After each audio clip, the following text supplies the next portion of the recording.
बारामतीमध्ये घडताय.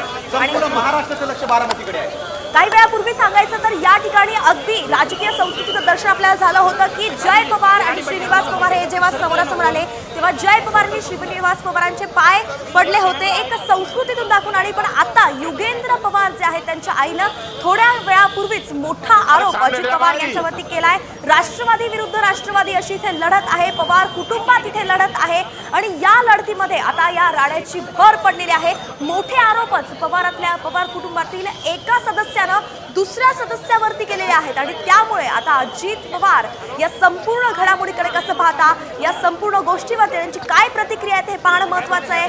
युगेंद्र पवारांच्या आई ज्या आहेत सुप्रिया पवार त्यांनी या संपूर्ण आरोपांनंतर आता इलेक्शन कमिशन म्हणजे निवडणूक आयोगाकडे आपण तक्रार करणार असल्याचं सुद्धा त्या म्हणाल्या आहेत. म्हणून आता नेमकं हा वाद किती चिघळतो हे पाहणं महत्त्वाचं आहे. दरम्यान अजित पवार गटाने मात्र शर्मिला पवार यांचे सगळे आरोप फेटाळलेले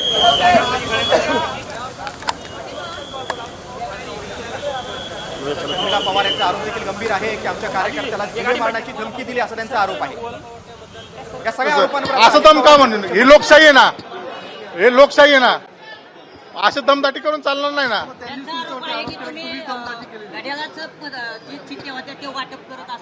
तसलं काय वाटप केलं नाही. तुम्हाला मी क्लिअर सांगतो की त्यांनी काय केलं होतं की लोक वोटर जे आहेत ना ते बाहेर असं म्हणायचं आम्ही मतदान केले. ते काय बोलायचं तुम्ही एक नंबर सांगताय म्हणजे मतदान केल्यावर तुम्ही दाखवायचं कसं. लोकांचं काय म्हणणं आहे की आम्ही मतदान केलं तुम्हीही करा असं लोकांना प्रोत्साहित करतात ते. पण हे काय म्हणतात हे एक नंबर दाखवतात, हे एक नंबर दाखवतात, हे चुकीचं ना. फेक निगेटिव्ह कशासाठी जास्त मतदान भेटते हे बघून त्यांची क्या बोल रहे पायाखालची वाळू सरकली आहे. मैं वही बताना चाहता हूँ कि वोटर वोट दे के बाहर आता है तो वोटर बताता है कि मैंने वोट किया है आप भी करो, यानी लोगों को प्रोत्साहित करता है कि आप भी वोट करो. वो बोलते आप एक नंबर दिखा रहे, अजित पवार का ये दिखा रहे, अजित पवार को घड़ी का एक नंबर को वोट करो ऐसा दिखा रहे. ऐसा नहीं ना होता. ऐसा वोट किया तो क्या होता है, क्या होता है ये बता, यही ऐसे तरीके से बताते ना. ये वोट किया है ऐसा.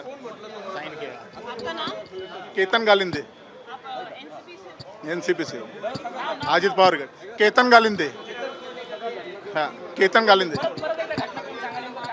तिथं असं झालं, तिथं गेल्यानंतर वोटर वोट करून आल्यानंतर असे दाखवत होते आम्ही वोट